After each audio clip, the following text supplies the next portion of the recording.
Good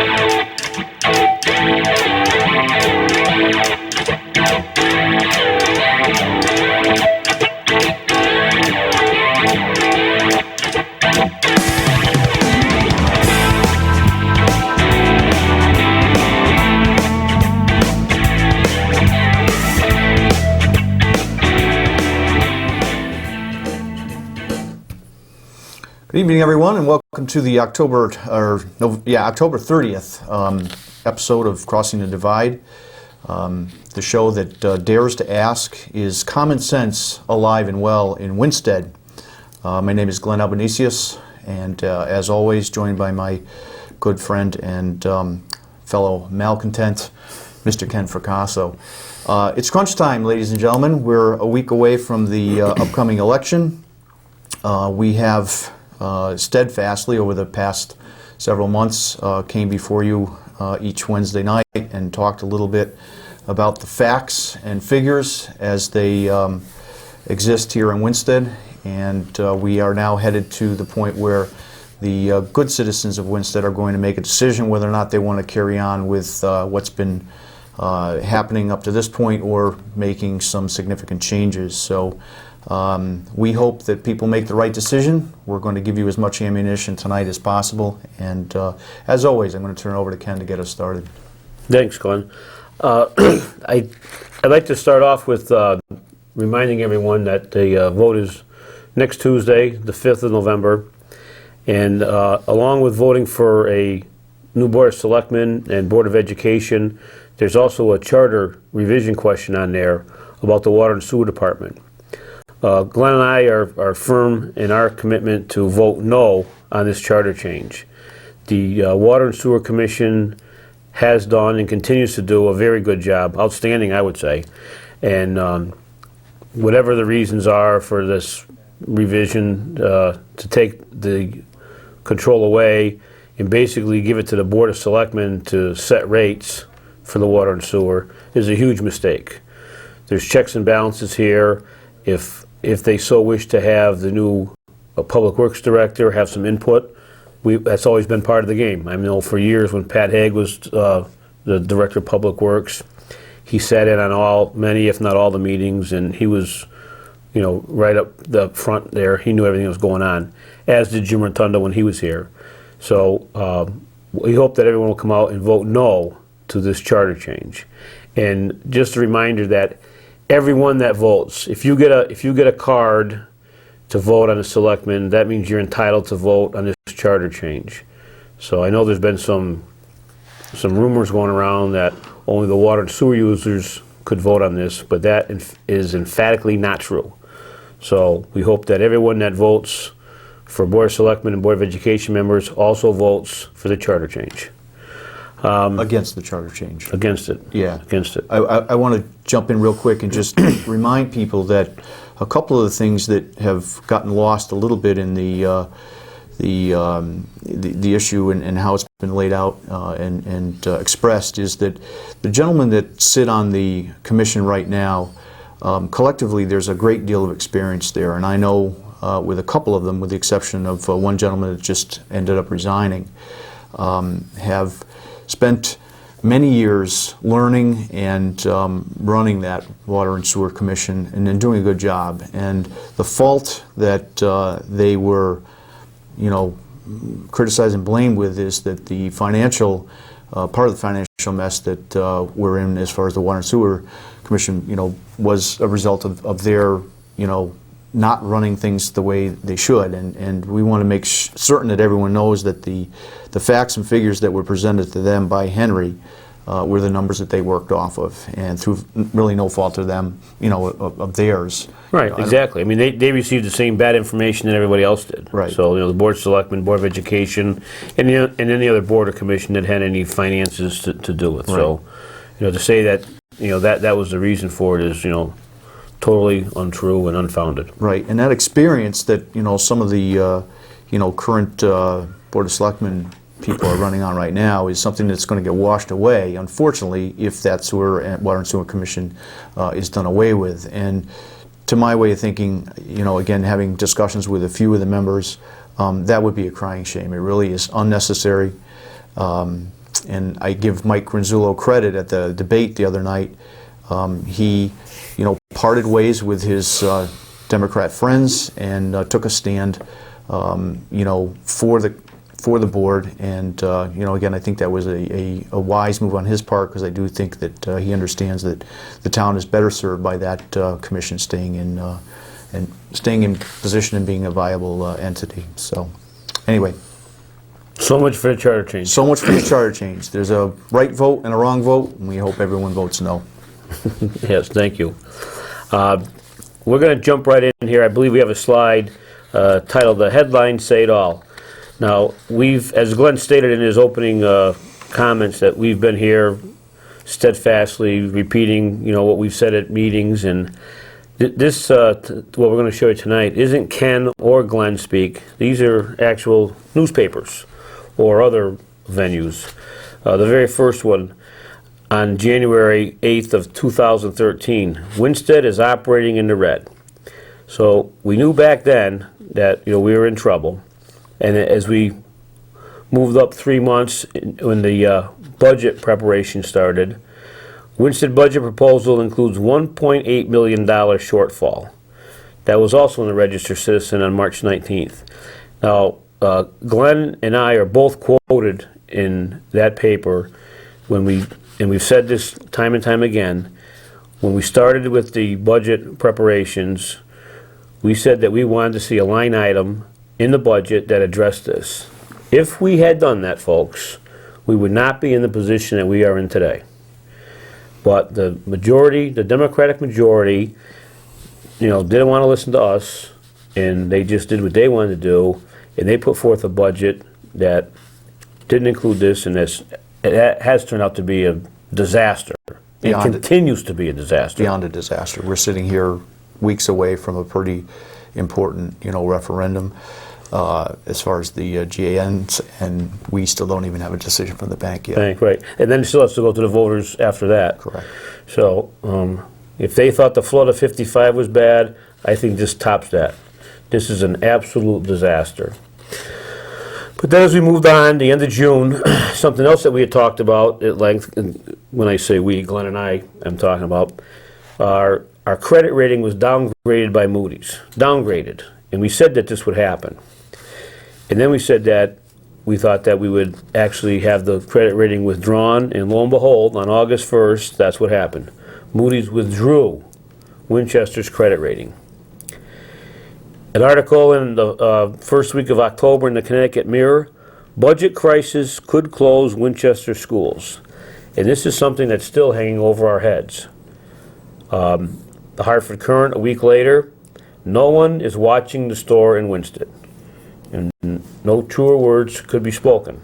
And as I said before, these are all articles that were in the newspapers, so nothing that Glenn and I said. So, I mean, these are from reporters, so they kind of get a little different aspect, right? Yeah, I think that it rose to the level of the newspapers, finally writing the truth. Yeah. And I know that, it's never enjoyable to be, the focus of anything like this, but the reality is that over the past, year, we've been headed to where we are, and right along, Ken, you and I have been offering, suggestions and solutions how to avoid this, or at least, move away from where we are and head the ship in the right direction. Right. And I did sit on. I went to meetings in Hartford. I know that you did. I believe once or twice, maybe, when we met with OPM, and they told us the same thing. They said if you need to have a supplemental tax, you need to get your stuff in order, your finances in order, do whatever you got to do to get it done. And it just fell on deaf ears, not so much you and I, but on the supermajority, it has. And I think that it was, I don't know if it was, I don't know. They just don't want to have a supplemental tax on their watch. I know Mary Ann was adamant that, she refused to have issue a supplemental tax while she was still seating. She's not going to run for re-election, thank God. Neither is Jim DeVita. But there are 3 Democrats left, Renzullo, Clausen, and Perez, that are running for re-election. And it's my hope and prayer that none of them get elected. I hope none of the Democrats that run for Board of Education get elected. Right. Because they've had a majority on both these boards, and they're the reason that we are in the predicament that we are in right now. Right. So, Well, listen, Ken, I mean, the reality is it's an unpopular position. I mean, nobody, and I think the Democrats included, you know, if you're running for office, it's difficult to say I'm going to, suggest or want, any increase in taxes. They did get an increase last year, and I think that they falsely painted the picture that money that people were voting for was going to go into the fund balance, which you and I have, again, repeatedly said that all it was going to pay some of the past due bills that we had. But it painted a nice picture for people that wanted to finally say, okay, I'm going to vote for a tax increase because it was going to go to a worthy, worthy spot in the budget. Well, it didn't, unfortunately. And listen, I can see going into an election that you take a stand against taxes and you're probably going to get votes from people that don't want to pay it, but it doesn't solve the problem. Well, I mean, let's face it, they're going to get a few votes regardless. But the problem is that this was never addressed the way it should have been. I mean, they had a chance to do the right thing, to include this in the budget, in this year's budget back in March, and they chose not to. And it's multiplying. It's getting worse and worse and worse. So now we're taking money from this year's budget that was allocated for other things to pay last year's bills. Right. In the meantime, we're not paying any of this year's bills. Right. So that's just going to roll forward, and so those aren't going to be paid. Right. And we're looking at close to $2 million already by the end of the year. Yep. So then they come with a brainstorm of using a grant anticipation note. We still haven't heard from Bank of America if, in fact, that they're going to do this. But even if they do, this needs to go to referendum before the town voters. I believe November 16th. I think it's a Saturday. And if that gets shot down, what are they going to do then? There is no plan B. Yeah. I mean, it's really going to be a scramble at that point, Right. and I'm not sure what Dale's going to do. I mean, unless they have something in their back pocket that they haven't shared, I don't know. I really don't. And listen, I mean, Candy tiptoed up on agreeing, quietly, in one meeting that, maybe a supplemental tax, might be resolved. And George was very clear in saying that, they were going to address it, in the next budget cycle. In the meantime, we've got the present situation. What was wrong with addressing it in the budget cycle we brought up? Just because we brought it up? Yeah. I mean, kudos ridiculous. to him. Kudos to him for recognizing that it's an issue. But I was scratching my head as to why you wanted to wait until the next budget. Now I know that the plan that we were all told that this was part of was that this was all going to be paid down over a couple of years. Well, first it was 8 years. Yeah. That was an impossible feat. Then it was 3. 3 or 4. Right. And nowhere along the line was there any discussion that we would end up in crisis mode, basically 5 months into this plan. And, the people of Winsted are left, we're left holding the bag, ladies and gentlemen. We didn't address the problem the way it should have. Well, listen, it's only one of two things. It's either that they're that ignorant that they don't know any better, or they do, and they did this anyways. Regardless, whether it's A or B, none of them should be reelected. They obviously have no idea how to lead, how to make decisions. It's absolutely disgusting. Right. And yet, their major call for their reelection is to continue to, rely on the experience that they Well, that's another thing. I mean, their experience is bad experience. It's a nightmare. So, I mean, I wouldn't be taught in any of their experience. But the other thing that kind of gets me too is when they sit, whether it's on their TV show or the debate or our selectmen meetings, and they say that, well, we addressed the problem immediately, and we put in safeguards. Well, that's a slap in the face to our new finance director, Robin Manuel. She's the one that put all this stuff in place with maybe with some help from Dale. But the Democrats want to take all the credit for, stuff that they didn't. Yeah. They had absolutely nothing to do with. Right. And I still get a chuckle over that, because I mean that was an easy one to kind of glom onto. That Right. We put all these things in place, and Candy's got them written down. She reads them off very fluently when she gets a chance, and basically the Democrats take credit for all the things that basically once the issue was on the table and recognized, Robin and Dale put those things in place. I don't think it was the result of any committee meeting or whatever, but it looks good when it comes time to election time, unfortunately. Yeah, and that's sad too, because it's the same thing all over again. Right. They just say whatever they want to say, and hope that they believe it. And we do come back to probably the most important headline here, Ken, which I know, was we got a little sidetracked we there. did, Sorry. but it was a great lead up to the Republican American on October 17th, stating very clearly that Winsted in need of a complete leadership change. And I think that part of my decision, and I'll talk briefly about that, Ken, just to explain to people why I decided it was time to basically back out, is that I think Ken and I, as a minority, really for the past 4 years,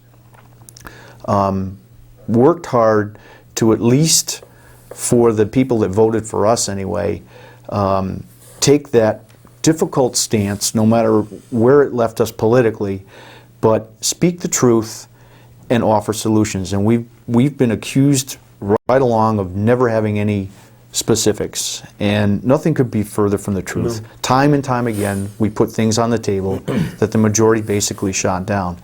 Some were small ideas. I remember the one that we came up with about eliminating civil service, and we ended up having the meeting, and civil service, to their credit, they justified their existence. And I went back to Dale and I said, in an email, I said, listen, we've now thrown this on the table. Is there any opportunity for this, to move forward and try to eliminate, a cost to the town of $12,000 to $15,000, whatever it is?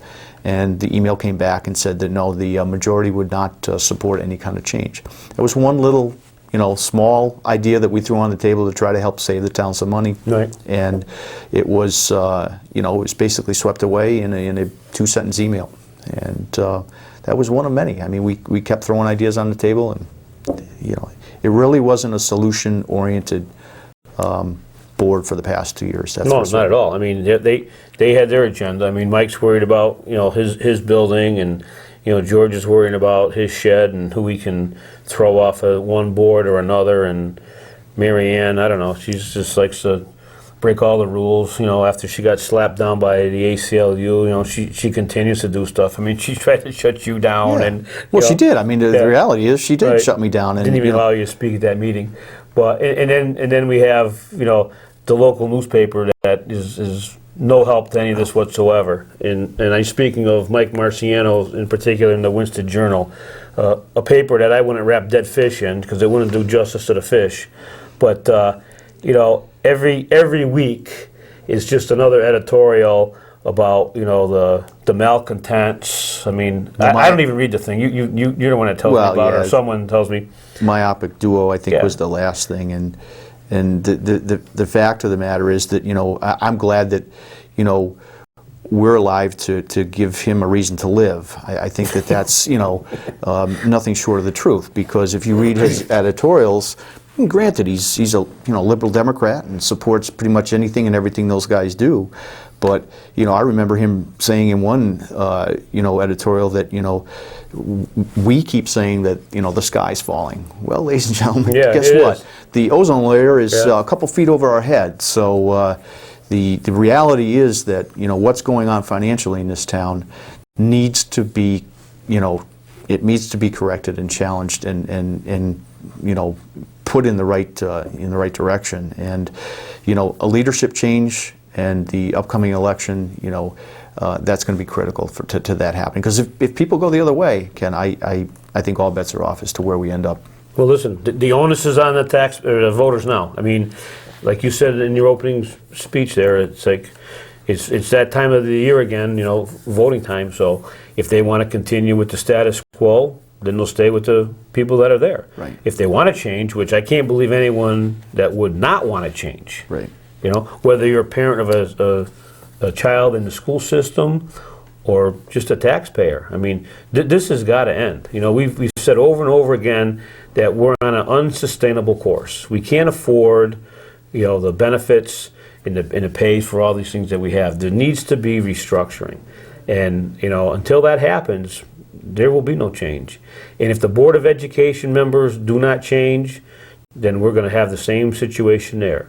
I did not see it. I was emailed or texted or whatever yesterday that Susan Hofnagel wrote a letter to the editor saying that, you know, vote for the Democrats, or, you know, you might possibly have a school closed. Well, I would think that that's what they would want. I mean, there has to be some, as I said, restructuring. We have to have some reinvestment, and we have to have some combinations going on here to save money. Absolutely, and I do think the community as a whole is at the point, Ken, where they know that. They know that some things have to start to kind of, you know, gel here, whether it's, you know, increasing revenue because the town is growing, or a combination of that along with, you know, the restructuring and the you know, right sizing that we've called for right along. Some of that has to happen. I'm telling you right now, none of that is. Right. I mean, the schools, you know, they're steadfast with maintaining the course of action that they've taken right along. MBR isn't going to change. They're not going to try to, you know, cut that back at all. And listen, on the revenue side, we've said time and time again, you know, we need the town to grow somehow, some way. Right. And if you look at the composition of the boards and commissions that have very incrementally, you know, transpired over the past, you know, 6 to 8 months, you have people that are running these boards that don't want growth, ladies and gentlemen. I can't say it any clearer. They do not want growth. They will put any kind of roadblock up in front of any kind of legitimate growth.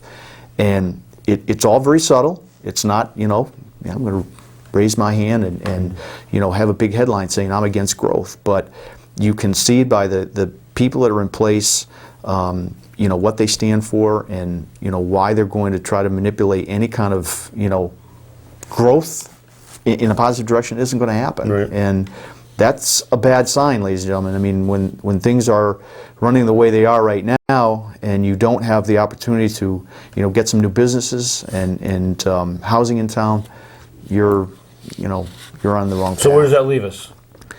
There's only one solution. You know, if the Democrats stay in power, and this, I don't know, what's the latest? Turning the corner together or something like that? Something like that, and the majority matters. Well, Yeah. you know, Yeah. In this case, I would say not, emphatically not. But, you know, they're not going to stimulate any revenue growth. So just be prepared for, you know, tax increase after tax increase. And, you know, that was their plan when they said they were going to take care of this financial debacle over, as I said, first it was 8 years. You know, when you were generous enough to give them that $1 million that supposedly went into the fund balance, which you didn't, it went to pay used old bills. That's going to be their forte for years to come. So, you know, if they're still in power next year, that's what you're going to see. You're going to see an increased budget, and then they're going to ask you for another $1 million, maybe $2 million, to pay for the past due bills. Right. You know, they'll blame it on Henry, they'll blame it on anybody but themselves, and they'll just continue to ask for more and more money. Right. That's the only way that they're going to get out of this. And as we've said before, you know, I think a supplemental tax is inevitable. The only way that we won't have a supplemental tax is if we file bankruptcy first. And that would be much worse than a supplemental tax. Absolutely. If state comes in, Ken, I mean, it's a given that it's going to be a lot higher. And something's going to happen. It's going to be one or the other. Because as we said earlier, even if they're fortunate enough to get the GAN from the bank, and the people do vote to pass it, which I doubt they would, but even if we'll just play devil's advocate. All that's going to do, folks, is move this debt from December to the end of April or the first part of May. Right. And the only thing that's going to be different is we're going to be $35,000 lighter, because that's what it's going to cost for interest and processing fees to borrow $2 million of our own money that we're going to get in April. Right. And as we said last show, God forbid that anything else comes along that, you know, isn't budgeted for, and typically you have a fund balance, you have that backup. If that happens, it pushes us even further back. Right. And again, you're talking about substantial corrective action here that we've got to take. And so we're left with, sitting here tonight as two, selectmen that certainly gave it our all. And Ken, I was proud to sit next to you and serve with you. And I'm never going to say I wouldn't do it again, but I do think that we made the right decision to get out. At least I did. I think that it is time to give fresh eyes an opportunity to go in and try to do the right thing. And I know that the Republican slate has worked hard to put together a cast of people that they feel are going to be able to pull that off. It'll be, before we introduce these, it'll be curious to see how things play out. If some of the things that we've said do come to, fruition, or not. But we will. We'll see what happens. I'm confident that we will be vindicated on a number of fronts. and when and if that happens, that's okay with me. I think like I said before on the show, I sleep at night. That we said things that weren't necessarily popular, but we took the right side of the issues, most definitely. But don't give up hope. There is a solution. There is another option. We have a full board of candidates for Board of Selectmen and for Board of Education. The Board of Selectmen first. Candace Bouchard, Dan Langer, George Pimentel, Lisa Smith, and Rob Volt. Vote row A for accountability. Now these are some. Lisa has served once before, but other than that, there's 4 new faces right there with new ideas and new direction, and I think that's what they're ready for. Yeah, that's what they need. And listen, I think that having conversations with most of the people that are running, their hearts are in the right places. I think they're going to have to hit the ground running as I did. Listen, I'm speaking now as someone that did not have a lot of experience and knowledge of many of the issues when I got elected, but you do get up to speed pretty quickly, and I think it's not a worry for me that the people don't have past political experience. I think they're all competent individuals, and they'll hit the ground running. Right. We'd like to go over to Board of Education candidates next. We have Carol Cox, Ray Rabago, and Teresa Starzik. Here again, these are 3 new faces for the Board of Education with new ideas. Yep, and I think that group there can definitely make an impact at the at the Board of Ed, and one that is very much due, I think. Right.